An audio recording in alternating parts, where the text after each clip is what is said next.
요한복음 12장 1절에서 3절입니다.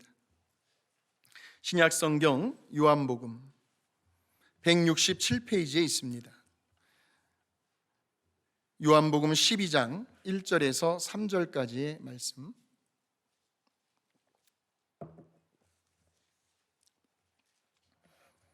한 목소리로 같이 읽겠습니다. 6월절 엿새 전에 예수께서 베다니에 이르시니 이곳은 예수께서 죽은 자 가운데서 살리신 나사로가 있는 곳이라. 거기서 예수를 위하여 잔치할세 마르다는 일을 하고 나사로는 예수와 함께 앉은 자 중에 있더라. 마리아는 지극히 비싼 향유 곧 순전한 나드 한 근을 가져다가 예수의 발에 붓고 자기 머리털로 그의 발을 닦으니 향유 냄새가 집에 가득하더라. 아멘. 흔히들 5월을 가정의 달이라고 부릅니다. 그래서 오늘 저는 어떻게 하면 우리 성도님들의 가정이 지금보다도 더 행복할 수 있을까? 지난 한 주간은 내내 우리 성도님들의 가정의 행복에 대해서 묵상했습니다. 그 행복한 가정을 이룰 수 있는 원리에 대해서 여러분과 함께 말씀을 나눠보려고 합니다. 오늘 본문의 말씀 1절을 보게 되면, 자, 같이 한번 읽어봅니다. 시작. 6월절 엿새 전에 예수께서 베다니에 이르시니, 6월절 엿새 전이라 함은 우리 예수님께서 십자가에 달려 돌아가시기 일주일 남았다는 말씀입니다. 그때 예수님께서 베단이라는 곳에 들어가시는데, 이 베단이라는 뜻은 가난한 자들의 집, 고통을 받고 있는 자들의 집이라는 뜻을 가지고 있습니다. 그러니까 우리 예수님께서 가난한 동네에 각각 집집마다 다 사연이 있어요. 뭔가 고통을 가지고 있는 그런 베다니 마을에 들어가셨다는 말씀입니다. 그런데 이 베단이라는 동네는 이스라엘 지도를 보게 되면 이스라엘의 캐피탈 수도인 예루살렘에서 동쪽으로 약 2마일 정도 떨어진 곳에 있습니다. 그러니까 걸어서도 얼마든지 갈 수 있는 가까운 곳에 있었습니다. 그리고 예수님의 공생의 기간 3년 6개월 동안 우리 예수님께서 가장 많이 방문하셨던 마을이 베단이셨어요. 최소한 3번 이상 가셨거든요. 무엇보다도 우리 예수님께서 하늘로 승천하실 때 감람산에서 승천을 하게 되시는데, 그 감람산과도 아주 가까운 거리에 있었던 마을이 베단이었습니다. 그런데 그 동네에 누가 살고 있었느냐면, 여러분이 잘 아시는 마르다와 나사로와 마리아, 이 3남매가 살고 있었어요. 굳이 서열을 따지자면 마르다가 장녀이고 그 밑에 남자 동생이 나사로이고 제일 막내가 마리아였습니다. 그런데 성경에는 이 세 사람에 대한 신상에 대해서, 즉 마르다와 마리아가 시집을 간 여자인지, 또 나사로는 어떤 직업을 가지고 있었는지, 결혼은 했는지, 무엇보다도 이들의 부모님이 살아 계시는지, 그러한 구체적인 언급은 나와 있질 않습니다. 그래서 만약 이들에게 정말 부모도 없다면, 그렇다고 한다면 누가 그 집안의 가장이 될까요? 남자인 나사로가 가장이 되어야 할 텐데, 나사로도 변변한 직업이 없었습니다. 그래서 또한 이 마르다와 마리아가 시집도 못 가고 그냥 독신으로 그렇게 나이만 먹어가고 있었다면, 과연 이 가정이 행복한 가정이었을까? 그 질문을 하게 되는 거예요. 벌써 그 동네 자체가 베다니, 가난한 마을임을 상징하고 있었습니다. 그러니까 세상적인 가치와 기준으로 봤을 때는 행복이라고는 전혀 찾아볼 수 없는, 세상에서 기대하는 어떤 행복의 조건들이 있잖아요. 그것들이 뭘까요? 집, 자기 집 있어야 되잖아요. 차, 건강, 사회적인 지위와 명예, 권력, 재력, 인맥, 뭐 이런 것들 아니겠어요? 세상에서 추구하는 행복의 조건들이요.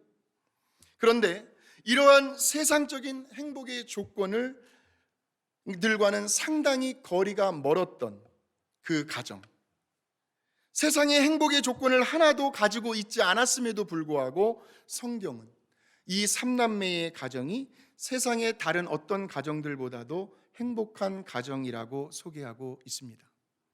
자, 그렇다면 도대체 성경에 기록될 만큼 이 가정이 행복할 수 있었던 비결은 무엇이었을까요?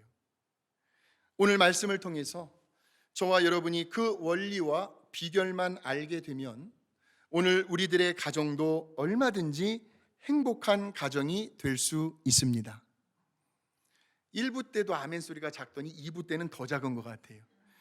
오늘 말씀을 전하고 듣는 가운데 말씀을 통해서 행복한 가정을 이룰 수 있는 원리를 우리가 알고 삶 속에 적용하게 되면 오늘 우리들의 가정도 어제까지는 둘째치고라도 행복한 가정이 되실 줄로 믿습니다. 자, 그럼 지금부터 한번 말씀 속으로 한번 여행을 같이 한번 떠나보겠습니다. 자, 첫 번째로 이 삼남매의 가정이 행복할 수 있었던 비결은요, 바로 그 가정에 나사로의 간증이 있었습니다. 뭐가 있었다고요? 나사로의 간증이 있었어요. 그러니까 간증거리가 있는 가정이 행복한 가정이다라는 말씀입니다. 누누이 말씀드리지만 간증이라는 것은요, 하나님과 나만의 러브 스토리라고 할 수 있습니다. 그러니까 내 인생에서 누가요, 하나님이 주인공이 되셔서 그분이 행하신 일들을, 그래서 다른 사람들은 모릅니다. 오직 나만이 할 수 있는 이야기가 있거든요. 내가 직접 겪고 경험했던 그 하나님을 소개하는 것, 이것을 간증이라고 합니다. 우리 같이 한번 불러보실까요? 이것이 나의 간증이요, 이것이 나의 찬송일세. 나 사는 동안 끊임없이 구주를 찬송하리로다. 산전, 수전, 공중전까지 다 파란만장한 생애를 겪고 오시면서 오랜 세월 동안 신앙생활을 해오신 분들은 다들 저마다의 크든 작든 간증거리가 있을 거예요. 그런데 그 말을 자세히 들어보면 그 간증거리 속에 등장하는 주인공은 언제나 하나님이십니다. 하나님이 하셨다는 거예요. 하나님이 내 망해가는 비즈니스 살리셨고요, 하나님이 다 허물어가는 우리 가정을 세우셨다. 하나님이 하셨다는 거예요. 그러니까 사실 저와 여러분이요, 다른 누군가 앞에서 내가 왕년에 이런 사람이었노라고, 서울대 나왔고 연고대 나왔고 무슨 나의 과거의 화려한 스펙과 이력과 양력을 자랑하는 것이 아니고요, 내가 만나고 경험했던 우리 하나님을 다른 누군가에게 간증할 수만 있다면 이 세상에 이것만큼 더 신나고 더 영광스럽고 더 감격스러운 일이 또 있을까요?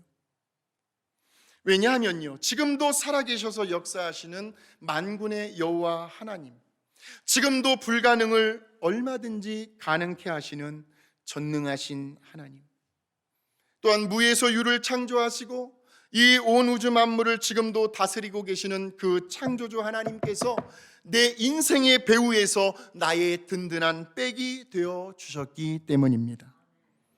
그 사람에게는 하나님의 백이 있어요. 저와 여러분 뒤에는요, 누가 있어요? 하나님의 백이 있어요. 그래서 간증할 거리가 있다라는 것은 어떻게 보면 하나님께서 나와 함께 해 주셨다라는 증거이기도 합니다. 무수히 많은 악한 세력들로부터 공격을 받고 있을 때에, 지역이 좁잖아요. 뭐 어디에 가든 마찬가지예요. 온갖 비난과 말도 안 되는 헛소문으로 인해 마음이 괴로울 때 하나님이 내 편이 되어 주셨습니다. 인생의 맨 밑바닥까지 내려갔을 때에 하나님이 나를 절망과 죽음의 구렁텅이에서 건져 주셨습니다. 그동안 오랜 지병으로 알아왔던 나의 고질병을 어느 날 하나님께서 말끔히 치료해 주셨어요. 마치 사막에서 끝이 보이지 않는 것처럼 그렇게 막막했던 내 인생의, 내 가정의, 내 자녀의, 내 비즈니스의 어두운 앞날을 마치 홍해가 쫙 갈라지는 것처럼 하나님께서 활짝 열어주셨습니다. 돌아보면 기적 같은 인생입니다. 그래서 사실 어떻게 보면 오늘 이 자리에 앉아있는 그 자체가 하나님이 아니면 설명될 수가 없습니다. 하나님이 아니면 어떻게 내가 이 자리에 앉아서 하나님을 예배할 수 있을까? 설명이 되질 않아요. 그렇게 하나님이 행하신 일들로 인하여 자랑하고 감사할 거리가 있는 가정, 그 가정이 바로 행복한 가정입니다. 물론 우리 믿는 사람들도요, 세상의 불신자들과 다르지 않게 때로는 인생의 풍랑과 폭풍우를 경험할 때가 있습니다. 그럴 때에 우리는 그 인생의 풍랑과 폭풍우 속으로 누구를 끌어들입니까? 누구를 의지할 수밖에 없습니까? 자, 우리 시편 50편 한번 보실까요? 시작. 환난 날에 나를 영화롭게 하리라. 환난 날에 하나요? 하나님.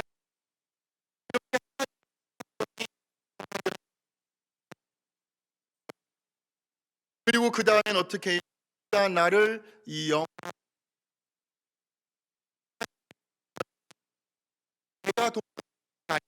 내가 잘나서가 아니라 하나님께서 행하신 일들을 드러나게 하는 것, 이것이 간증입니다. 자, 이제 오늘 본문 속으로 들어가 봅니다. 요한복음 12장 1절의 말씀을 함께 보실까요? 시작. 유월절 세전에 예수께서 베다니에 이르시니 이곳은 예수께서 죽은 자 가운데서 살리신 나사로가 있는 곳이라. 지금 이 가정에 어떤 간증거리가 있어요? 나사로가 죽었다가 다시 살아나게 된 그 일을 누가 하셨어요? 예수님. 예수님이 행하신 일, 즉 간증거리가 있었다는 말씀이겠죠. 죽은 나사로를 예수님께서 다시 살리셨습니다. 그러니 그 일만 생각하면 자다가도 벌떡 일어날 만큼 나사로가 죽었었어요. 그런데 지금 살아서 잠을 자고 있어요. 근데 자기가 돌무덤에 들어갔던 일 다 붕대로 동여매고 있는데 예수님이 나사로야 나오라 했더니 본인이 마치 미이라처럼 걸어 나오는 그 장면이 떠오르면서 깜짝 놀라는 거예요. 주체할 수 없는 기쁨, 벅차오르는 감격과 감사가 있었습니다. 어떻게 그 은혜를 잊을 수가 있습니까? 완전히 죽었다가 살아났거든요. 그 증거가 나사로입니다. 자, 그래서 2절을 보게 되면 2절 시작. 거기서 예수를 위하여 뭘 했다고 나와요? 잔치할세. 잔치를 열었어요. 하나님께서 우리 가정에 행하신 일, 나사로를 통하여 베풀어 주신 그 놀라운 기적, 그 은혜를 잊지 않고 기억하면서 감사와 기쁨의 잔치를 열었던 거예요. 그랬더니요, 그 동네 사람들에게 어떤 영향을 끼쳤는지를 보게 되면, 자, 간증거리가 있는 가정은요 반드시 주변 사람들에게 선한 영향을 미치게 되어 있습니다. 자, 9절을 한번 보실까요? 9절 시작. 유대인의 큰 무리가 예수께서 여기 계신 줄을 알고 오니 이는 예수만 보기 위함이 아니요 죽은 자 가운데서 살리신 나사로도 보려 함이로라. 죽은 나사로가 다시 살아났다는 이야기를 듣고 그 동네 사람들이 그 가정에 몰려온 거지요. 세상에 어떻게 죽은 사람이 다시 살아날 수가 있어? 에이 설마, 에이 설마. 반신반의하면서도 직접 눈으로 확인해보고 싶었던 거예요. 그만큼 도저히 믿겨지지 않는 일이 지금 그 가정에서 일어난 겁니다. 죽은 나사로를 살리신 예수님이 저 집에 있다 하는 소문을 듣고 마을 사람들이 예수님 보려고 찾아온 거예요. 자, 그랬더니 어떤 영향을 끼쳤는가 보았더니 11절로 넘어갑니다. 11절 시작. 나사로 때문에 많은 유대인이 가서 예수를 어떻게 했다고요? 믿는 역사가 나타났어요.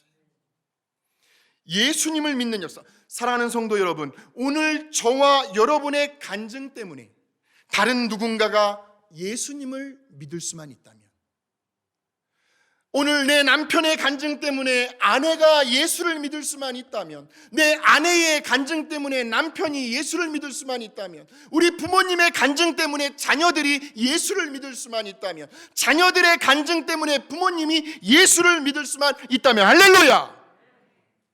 자, 그렇다면 죽은 자가 다시 살아난 이 나사로의 사건이 오늘 우리들에게는 어떻게 적용이 될 수 있을까요? 요한복음 11장, 오늘 본문의 말씀 전장에 보시면 예수님께서 이 죽은 나사로를 살리시는 과정이 나오는데, 그 과정 속에서 우리 예수님이 이런 말씀을 하십니다. 요한복음 11장 25절에서 26절 시작. 예수께서 이르시되 나는 부활이요 생명이니 나를 믿는 자는 죽어도 살겠고 무릇 살아서 나를 믿는 자는 영원히 죽지 아니하리니 이것을 네가 믿느냐. 자, 저기에 보시면 나를 믿는 자는 죽어도 살겠고, 이 말은 우리의 몸의 부활을 의미합니다. 몸의 부활. 우리의 몸은 언젠가는 죽어요. 그러나 나를 믿는 자는 죽어도 살겠고, 이 몸의 부활을 의미해요. 예수님이 다시 재림하실 때 우리의 몸은 죽어서 한 줌의 흙으로 돌아갑니다. 묘지에 파묻히게 돼요. 화장하게 돼요. 어떻게든 우리의 몸뚱아리는 사라지게 돼 있어요. 그러나 우리 예수님 다시 재림하실 때에는 형체는 어떤 형체인지는 몰라도 오늘 우리들의 이 모습 같은 형체인지 그건 알 수는 없어요. 그러나 우리의 몸이 다시 부활하게 되어 있다. 영광스러운 형체를 가지고. 자, 그 다음에 무릇 살아서 나를 믿는 자는 영원히 죽지 아니하리니, 이 말은 영혼의 부활을 의미해요. 다시 말하면 영적으로 다시 살았다는 의미입니다. 영원히 죽지 않는 거예요. 자, 그러니까 이제 앞으로 저와 여러분이 임종을 맞을 날을 이제 점점 다가오게 되는데, 임종할 때에 비록 우리들의 육신의 호흡은 끊어지지만 우리의 영혼은 자리 이동, 위치만 이동하게 되는데, 즉 이 세상에서 천국으로 하나님 아버지의 품 안으로 옮겨진다는 말씀이에요. 그래서 임종할 때 보면은 몸은 죽었지만 우리의 영혼은 그 순간에 하나님 아버지의 품에 안기세요. 그러니까 지금 내가 살아있는 이 순간, 말씀을 듣고 있는 이 시간에 나도 성경에 나오는 그 예수님을, 죽은 나사로를 살리신 그 예수님을 믿어야겠다 라고 마음으로 결심하고 입으로 시인하는 순간, 그때부터 우리는 하나님과의 관계가 성립이 됩니다. 자, 그래서 로마서 8장 14절에서 16절을 한번 보실까요? 자, 시작. 무릇 하나님의 영으로 인도함을 받는 사람은 곧 하나님의 아들이라. 너희는 다시 무서워하는 종의 영을 받지 아니하고 양자의 영을 받았으므로 우리가 아빠 아버지라고 부르짖느니라. 성령이 친히 우리의 영과 더불어 우리가 하나님의 자녀인 것을 증언하시나니. 아멘. 그러니까 저와 여러분의 속에 양자의 영을 받았어요. 그 양자의 영이 있기 때문에 하나님을 누구라고 부른다고요? 아빠 아버지라고 부를 수 있는 거예요. 아이고, 죽어도 내 입술을 열어서 하나님을 아버지라고 못 부르겠습니다. 죽었다 깨나도 아버지라는 말이 안 나와요. 그러면 그 사람은 양자의 영이 없는 거예요. 양자의 영이 있다고 한다면 하나님을 내 아버지라고 부를 수 있어야 된다는 거예요. 성령님이 내가 하나님의 자녀라고 이야기해서 되는 것이 아니라 성령님이 저와 여러분이 하나님의 자녀라는 것을 증언하고 계신다라는 거죠. 하나님이 내 아버지가 되고 나는 영생, 즉 새로운 생명을 얻은 하나님의 자녀가 돼요. 이것을 영적인 부활이라고 하는 거예요. 본 어게인, 중생, 다시 태어났다라는 거예요. 그래서 이 자리에 계신 저와 여러분들에게는요, 지나온 내 인생의 어느 한순간에 영적으로 이미 부활한 경험이 다 있을 겁니다. 한번 가만히 생각을 해보세요. 내가 언제 우리 주님을 만났는지를. 죽었던 송장이 벌떡 일어나 살아난 경험 못지않게 그보다도 더 위대하고 더 영광스러운, 내 영혼이 죽어 있다가 다시 살아나는 영적인 부활의 경험이 있었다는 말씀입니다. 예수 믿기 전에는 내가 왜 이 땅에 태어났는지, 내가 왜 오늘을 살아가야 하는지, 내가 왜 이 미국까지 와서 이런 고생하며 이민자의 삶을 살아가고 있는지, 인생에 아무런 의미와 목표와 방향도 없이 그저 나 잘난 줄만 알고 내 힘과 노력만을 의지하고 내가 내 인생의 주인이 되어 그동안 내가 쌓아 모아두었던 그 재산들을 언제 이 땅에 다 내려놓고 떠날지도 모르는 그러한 인생을 살아왔는데 어느 날 말씀을 통하여 예수님을 만난 거예요. 말씀을 들을 때마다 말씀이 믿어지는 거예요. 말씀이 그렇게 달고 맛있을 수가 없어요. 말씀이 막 내 생활 속에서 막 꿈틀거리며 살아 움직이는 것 같아요. 말씀을 사모하게 됩니다. 말씀을 갈급하게 돼요. 말씀이 기대가 돼요. 오늘은 나에게 무슨 말씀을 주실까? 예수님이 정말 나와 함께하고 있다는 것이 피부로 느껴지는 거예요. 혼자서 운전하고 갈 때에도 꼭 내 옆에 예수님이 함께 계시는 듯한, 내 인생을 향한 하나님의 선하신 계획과 뜻을 알게 됩니다. 그리고 이제는 하나님 중심으로, 말씀 중심으로, 믿음 중심으로, 은혜 중심으로, 교회 중심으로 내 인생의 패턴이 달라집니다. 목표가 분명해졌어요. 자, 우리 고린도전서 10장 31절입니다. 시작. 그런즉 너희가 먹든지 마시든지 무엇을 하든지, 먹든지 마시든지 무엇을 하든지 다 하나님의 영광을 위한 삶으로 변화되어 가고 있는 것, 이것이 영적인 부활입니다. 저 집 사람들이 변했대. 저 가정의 남편이, 저 가정의 아내가, 자식들이 예수 믿고 나더니, 우리 빅토밸리 감사하님께서 신앙생활을 하더니 몰라보게 달라졌다네. 내 남편과 내 아내와 내 자식들이 다시 살아났습니다. 영적으로. 할렐루야. 이러한 부활의 소식이 우리 동네에서, 이 지역사회에서 퍼져 나가야 한다는 거예요. 우리의 가족들, 친지들 가운데서 누군가가 이러한 놀라운 영적인 체험을 했다는 간증들은 우리들이 인생에서 경험할 수 있는 가장 위대하고 소중한 사건이라는 말씀입니다. 하나님이 행하신 일들로 인하여 감사와 기쁨이 있는 가정, 예수 믿고 날마다 변화되어 가고 뭔가 주님을 내세우고 주님을 자랑할 만한 아름다운 추억거리, 간증거리가 있는 가정이 바로 행복한 가정인데, 오늘 저와 여러분이 그러한 가정을 만들어가게 되시기를 주님의 이름으로 축원합니다. 두 번째로, 이 삼남매의 가정이 행복할 수 있었던 비결은 바로 그 가정에 마르다의 봉사가 있었습니다. 2절을 보실까요? 시작. 거기서 예수를 위하여 잔치할세 마르다는 일을 하고 봉사를 했다는 말이에요. 물론 이 가정에 여자는 2명밖에 없었습니다. 마르다와 마리아. 그런데 성경을 추적해 보면 언제나 먼저 일어나서 발벗고 나섰던, 부지런히 일하고 활동했던 사람은 마르다였습니다. 자, 요한복음 11장 19절에서 20절의 말씀을 보실까요? 시작. 많은 유대인이 마르다와 마리아에게 그 오라비의 일로 위문하러 왔더니 마르다는 예수께서 오신다는 말을 듣고 곧 나가 맞이하되 마리아는 집에 앉았더라. 지금 예수님께서 집에 오신다는 말을 듣자마자 누가 먼저 예수님을 맞이합니까? 마르다입니다. 자, 누가복음 10장 38절 시작.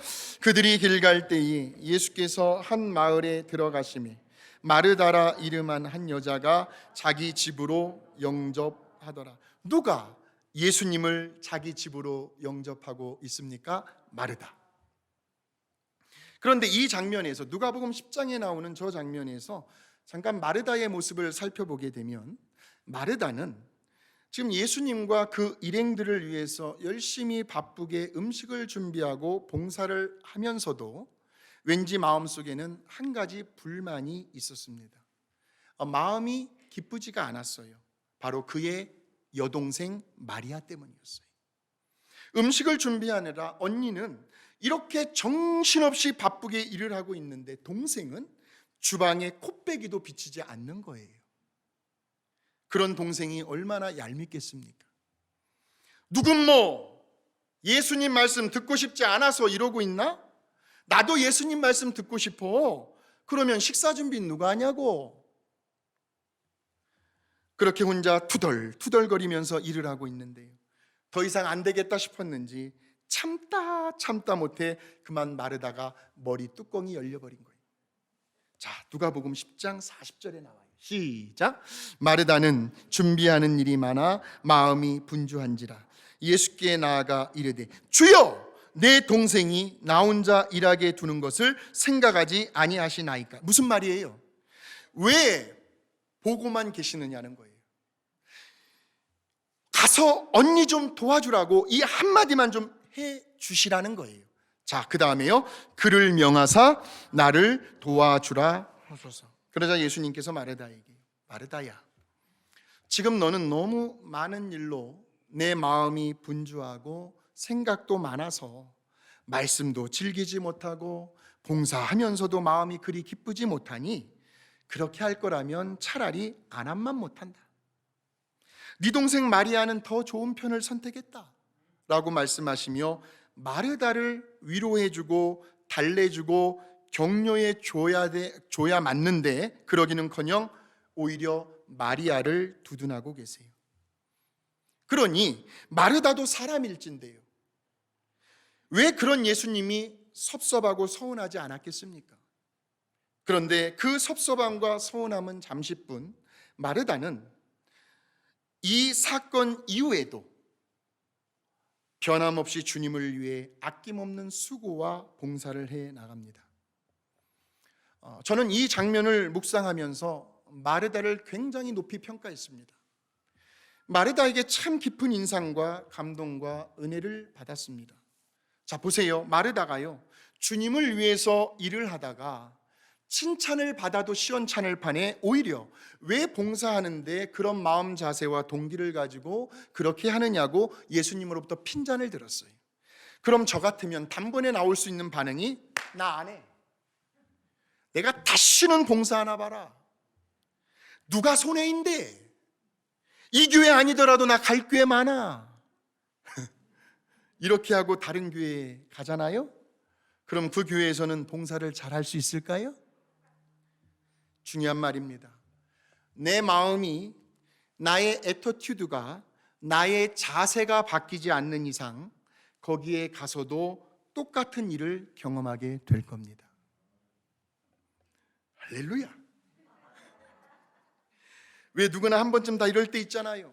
나는 열심히 한다고 했는데 아무도 나를 인정해 주지 않아요. 나의 본심을 몰라주는 거예요. 가정 일을 할 때도, 교회를 할 때도 마찬가지. 나는 한다고 했는데, 최선을 다했는데, 그래? 나도 이제부터 그냥 조용히 쥐죽은 듯이 그냥 말씀만 듣고 예배만 드려야겠다. 만약에 우리 교회에 예배만 기가 막히게 잘 드리시는 분만 계시다면, 그런데 마르다처럼 봉사하는 사람이 한 사람도 없다고 한다면 우리 교회는 어떻게 될까요? 어떻게 되겠습니까? 그래서 사도 바울은 교회를 몸의 비유를 통해서 설명을 해주는데, 예수님이 머리요, 우리는 예수님의 몸의 지체임을 팔과 다리, 손과 발을 강조하면서 각자의 받은 은혜와 믿음의 분량대로 하나님께서 우리 각자에게 주신 재능과 달란트와 은사대로 서로를 섬기며 봉사를 할 때, 어떤 분은 봉사는 기가 막히게 잘하세요. 근데 어떤 분은 티칭 실력이 부족해요. 그러면 그분은 봉사를 하시면 되는 거예요. 각자 받은 은사와 달란트가 다른 거예요. 그러면서 그렇게 돼야 비로소 공동체가 건강하게 자라날 수 있음을 사도 바울은 강조하고 있습니다. 초대 예루살렘 교회가 엄청나게 부흥하고 있었을 때 마치 파도가 막 밀려오듯 매 주일마다 그 밀려 들어오는 수많은 새가족들을 어떻게 감당해낼 수가 없는 거예요. 막 기존 성도들이 막 어떻게 할 줄을 모르고 있는 거예요. 새가족들은 밀려 들어오지요. 그래서 사도들이 어떻게 결단을 하는가를 보았더니 사도행전 6장 3절입니다. 시작. 형제들아, 너희 가운데에서 성령과 지혜가 충만하여 칭찬받는 사람 7을 택하라. 우리가 이 일을 그들에게 맡기고, 봉사의 일을 그들에게 맡기겠다는 거예요. 그 전까지는 사도들이 다 봉사 일을 했어요. 자, 그래서 7명의 집사 제도를 세우게 됩니다. 오늘날로 말하면 평신도 지도자들, 우리 교회 같으면 구역장들, 부서장들을 의미하겠죠. 자, 그리고 사도들은, 자, 사도행전 6장 4절입니다. 시작. 우리는 오로지 기도하는 일과 말씀 사역에 힘쓰리라. 그래서 우리 교회는요, 무엇보다도 한번 따라해 보실까요? 은혜 받고 봉사하는 교회가 되자. 은혜 받고 봉사하는 교회가 되어야 합니다. 은혜 받고 봉사하는 교회. 그 봉사 속에는 기도하는 일, 설교하는 일, 신방하는 일, 부엌에서 섬기는 일, 구역원들 돌보는 일, 차량 운행하는 일, 아이들 가르치는 일, 여러 종류의 분야가 다 있어요. 그런데 중요한 것은 순서예요. 은혜 받고 봉사하자는 거예요. 예배가 먼저라는 거예요. 내 안에 은혜가 있어야 합니다. 그래야 봉사가 기쁨이 되고 축복이 되는 거예요. 그럴 때에 건강한 가정이 될 수 있어요. 내 안에 은혜가 있어야 행복한 가정 만들어갈 수 있어요. 내 안에 은혜가 있어야 그 교회 건강한 교회로 성장할 수가 있어요. 그렇게 마르다는 예수님의 나무라심에도 불구하고 그 당시 그 순간만큼은 기분이 좀 언짢았겠죠. 상했을 수도 있었습니다. 그러나 마르다는 아무 일 없었다는 듯이 봉사를 계속해 나갑니다. 아무도 그 일로 인하여 자기도 모르는 사이에 속에서부터 막 끓어오르는 그 시샘과 시기와 질투, 동생 마리아를 시기하고 시샘하고 질투했었을 거예요. 비교하려고 하는, 나는 열심히 하는데 너는 왜 그러고 있니? 그런 나쁜 싹들을 깨끗이 잘라내버리는 교훈의 기회로 삼았을 것입니다. 오늘 본문의 말씀이 그렇게 달라지고 변화된 마르다의 모습을 잘 대변해주고 있습니다. 자, 오늘 본문에 보니까 예수님을 위하여 잔치를 열었어요. 누가요? 마르다가. 오늘 본문에 나오는 이 사건은 아마도 마르다가 이 땅에서 예수님을 위해 일하고 봉사할 수 있었던 마지막 기회였을지도 모릅니다. 왜냐하면 이 사건 이후에 이제 얼마 안 있다가 우리 예수님께서 십자가에 달려 돌아가시기 때문이에요. 누구보다도 주님을 위해서라면 발벗고 앞장서서 일하고 봉사했던 마르다.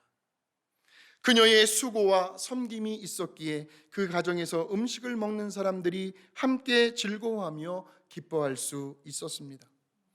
행복한 가정은 어떤 가정일까요? 주님을 사랑하고 섬기는 마음으로 남편은 아내에게요. 하나님께서 아내를 뭐로 만들었어요? 남편의 갈빗대로 만들었단 말이에요. 아내는 남자의 갈빗대로부터 만들어졌어요. 그래서 예수님께서 남자들을 향하여 내 아내를 내 몸처럼 사랑하라고 하신 거예요. 내 갈빗대기 때문에. 아내는 남편에게 집안의 가장이에요. 잘났든 못났든 영적인 제사장입니다. 남편의 권위를 세워주어야 합니다. 부부로서 아주 작은 일들까지도 서로 상의는 하시되 잘못된 방향으로 나아가지 않는 이상 아내는 남편의 말에 순종할 수 있어야 합니다. 남편이 잘못되지 않는 길로 가지 않는 이상은 아내는 남편의 말에 복종할 수 있어야 합니다. 남편이 안 계시다고요, 이 자리에? 아내가 없으시다고요? 아니에요. 성도, 즉 우리 모두에게는 신랑 되시는 예수님이 계십니다. 우리 예수님은 우리 모두의 신랑이세요. 예수님을 신랑처럼 모시고 살면 되는 거예요. 자녀들은 부모에게, 부모는 자식에게 각자가 할 수 있는 위치와 자리에서 각자의 본분을 다하고 서로를 위한 수고와 봉사가 있을 때 그 가정은 행복할 수 있다는 말씀입니다. 마지막 세 번째로, 이 3남매의 가정이 행복할 수 있었던 비결은 오늘 본문에 보니까 그 가정에 마리아의 헌신이 있었습니다. 3절입니다. 시작.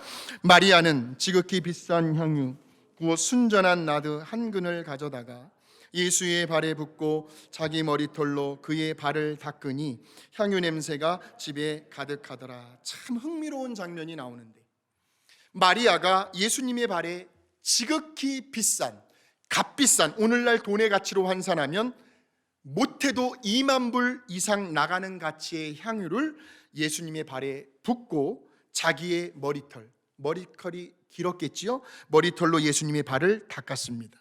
그러니 온통 그 집안에는 향유 냄새로 가득했을 거예요. 뿌린 게 아니에요. 부어버렸어요.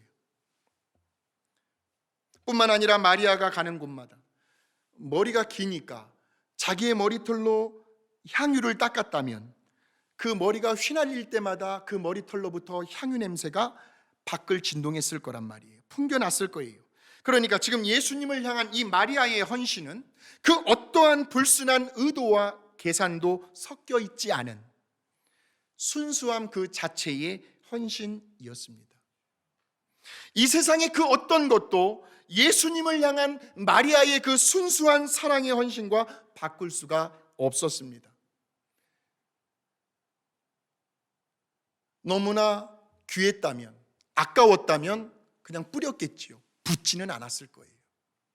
자, 그런데 가룟 유다는 뭐라고 말을 합니까? 요한복음 12장 5절에서 6절 시작.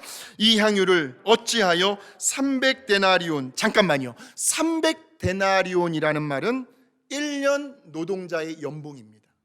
그 당시 1년 노동자의 연봉. 자, 가난한 자들에게 주지 아니하였느냐 하니 이렇게 말하면 가난한 자들을 생각함이 아니요 그는 도둑이라 돈깨를 맞고 거기 넣는 것을 훔쳐 가미노라. 지금 가룟 유다가요, 말은 그럴듯하게 합니다. 왜 그것을 다 허비하느냐? 그것을 팔아서 300데나리온을 가지고 가난한 자들에게 구제하면 되지 않겠느냐? 그럴듯했지만 그 말에 숨어있는 동기와 의도는 불순했다는 거예요. 가난한 자들을 생각함이 아니요 그는 도둑이라 돈깨를 맞고 거기 넣는 것을 훔쳐 가미러라. 그러므로 순수한 헌신은 어디에서나 아름다운 향기를 드러내게 마련입니다. 가까이 하고 싶어요. 또 한 번 스쳐 지나가고 싶은 마음이 들게 합니다. 왜 사람에게서요 좋은 향기가 나면요 이렇게 쓱 스쳐 지나가면 향이 좋고 다시 한번 뒤를 돌아보게 되잖아요. 본능적으로 뭔가 끌어당기는 매력이 있다는 말씀이에요. 그래서 사도 바울도 예수 믿는 저와 여러분을 가리켜 우리는 그리스도의 뭐라고요? 향기라는 표현을 쓰고 있는데, 고린도후서 2장 14절에서 15절 말씀 시작. 항상 우리를 그리스도 안에서 이기게 하시고 우리로 말미암아 각 처에서 그리스도를 아는 냄새를 나타내시는 하나님께 감사하노라. 우리는 구원받은 자들에게나 망하는 자들에게 하나님 앞에서 뭐라고요? 그리스도의 향기니. 예수님을 생각나게 만드는 사람. 저는 우리 교회에 몇 명 안 되시지만 봉사하시고 섬기시고 예배드리시는 성도님들 보면요, 예수님이 생각나는 성도님들이 있어요. 본받고 싶은 사람, 어떻게 저런 연세에 나도 저런 분의 믿음의 발자취를 따라가고 싶다 하는 사람, 예수님을 향해 갈증이 나도록 만드는 사람. 쉽게 말하면 이런 말이에요. 당신이 믿는 예수님 나도 한번 믿고 싶다. 당신이 나가는 교회 나도 한번 데려가 봐라. 그러니까 우리들이 먼저 사정하는 게, 앞으로 전도는요 우리들이 찾아가서 귀찮을 정도로 우리가 사정하는 게 아니고 상대방이 저절로 우리들의 매력에 푹 빠져서 나한테도 좀 알려달라고, 나를 좀 인도해 보라고 그렇게 사정사정하게 만드는 거예요. 전도의 패러다임이 바뀌어야 돼요. 그러니까 주님을 위하여 순수한 동기와 사랑으로 헌신을 하게 되면 그 헌신하는 모습 속에서 자연히 아름다운 향기가 풍겨 나온다는 말씀입니다. 특별히 입술의 향기가 아름답습니다. 남을 배려하는 말, 격려와 칭찬의 말, 용기를 주고 소망을 주는 말, 긍정적인 말, 화해시키려고 하고 긍휼히 여겨주고 용서하고자 하는 말, 상대방의 처지와 입장에서 생각해보고 상대방을 위로해주는 말. 입장과 처지가 다 다르거든요. 보통 사람들은 내 입장에서만 말을 해요. 그러나 상대방의 입장에서 왜 저렇게 할 수밖에 없었을까? 이해하려고 하는 마음, 마음의 감정을 함께 느끼는 말, 얼마나 속상했겠느냐고, 얼마나 힘들었겠느냐고, 나 같았으면 그런 상황에서 버티지도 못했을 거라고 마음을 공감해 주는 거예요. 얼마나 아름다운 향기 아닙니까? 바로 이 삼남매의 가정 안에는 마리아로부터 흘러나오는 아름다운 헌신의 향기가 풍겨져 나오고 있었습니다. 남편이 아내에게, 아내가 남편에게, 자식들이 부모에게, 부모가 자녀에게 순수한 마음을 가지고 서로 헌신할 수만 있다면 그 가정은 행복한 가정이라는 거예요. 생전 전화 한 번 없던 자식이 어느 날 부모님에게 전화를 해요. 아이고 얘야, 네가 어쩐 일이냐고. 아이, 쑥스러워하면서 그냥 안부 전화 드렸어요. 나중에 알고 보았더니 그 전화한 의도와 속셈이 돈 좀 빌려달라고, 돈이 필요했던 거예요. 물론 돈이야 자식이니까 빌려줄 수도 있고 그냥 줄 수도 있겠지만, 그런데 전화를 끊고 나서 왠지 부모님의 마음은 자식의 필요를 채워주고도 어딘가 모르게 씁쓸하고 허전했을 거예요. 요즘 현대인들의 가정 속에서 겪게 되는 그 수많은 아픔들, 고민들, 어려움들, 고충들을 분석해 보니까 그것이 물질의 문제가 되었든 관계의 문제가 되었든 결국은 그 밑바탕에는 뭐가 깔려 있느냐면요, 바로 이기심이라는 녀석이 깔려 있습니다. 이기심. 이기심이 뭡니까? 내가 중심이 되는 거예요. 왜 나를 이해해 주지 못하냐고, 왜 나를 배려해 주지 않느냐고, 왜 내 생각을 무시하고 내 말을 귀담아 듣지 않느냐고, 모든 것이 다 나 중심으로 각본이 짜여 있더라고요. 어느 때는요, 밥 먹는 시간도 밥을 해주는 사람이 배고파야 밥을 먹을 수가 있어요. 내가 배고프면 다른 사람도 다 배가 고픈 것 같고요, 내가 배부르면 다른 사람도 다 배가 부른 줄 알아요. 나 자신에게 초점이 맞추어져 있더라고요. 그래서 남편 말을 들어보면 그 말이 맞는 것 같기도 하고, 또 아내 말을 들어보면 또 아내 말이 맞는 것 같아요. 부모의 말을 들어보면 자식이 되어가지고 저러면 안 되지 하면서도 자식의 말을 들어보면 그건 부모님이 좀 너무 심했네. 다 사람들은 누구나 자기 자신에게 집중이 되어 있습니다. 그런데 이 마르다, 나사로, 마리아의 집은 모든 가족들의 초점이 자기 자신에게 있었던 것이 아니라 누구에게 있었을까요? 예수님에게 있었다는 거예요. 자, 보세요. 완전히 죽었던 나사로가 예수님의 말씀 한마디에 다시 새로운 인생을 살게 되었습니다. 나사로의 인생의 중심에 예수님이 들어가 있어요. 그 은혜가 너무나 고맙고 감사해서 마르다는 자기 동생을 살려주신 주님을 위하여 열심히 섬기며 봉사하고 있습니다. 뿐만 아니라 마리아는 자기에게 있어서 가장 소중하고 값비싼 향유를 예수님의 발 위에 부었습니다. 지금 이 삼남매의 중심에는 누가 있습니까? 우리 예수님이 계십니다. 그러니까 지금 이 가족들의 시선이 다 예수님을 향해 가 있기 때문에 그들은 주님 안에서 사랑할 수 있었고요, 주님 안에서 서로를 용납할 수 있었다는 거죠. 자, 히브리서 12장 2절의 말씀을 함께 봅니다. 시작. 믿음의 주요 또 우리를 온전하게 하시는 이인 예수를 바라보자. 온 식구들이 예수님을 바라볼 때 남편에게 있어서 가장 중요한 분이 우리 예수님이 될 때, 아내의 삶 속에서 가장 소중한 분이 우리 예수님이 될 때, 우리 자녀들의 삶 속에서 가장 귀한 분이 우리 예수님이 될 때, 그 가정은 비로소 예수님 때문에 행복해질 수 있다는 말씀입니다. 혼자 사시는 분들은요, 신랑 되시는 예수님이 계세요. 여러분들에게는 교회가 있습니다.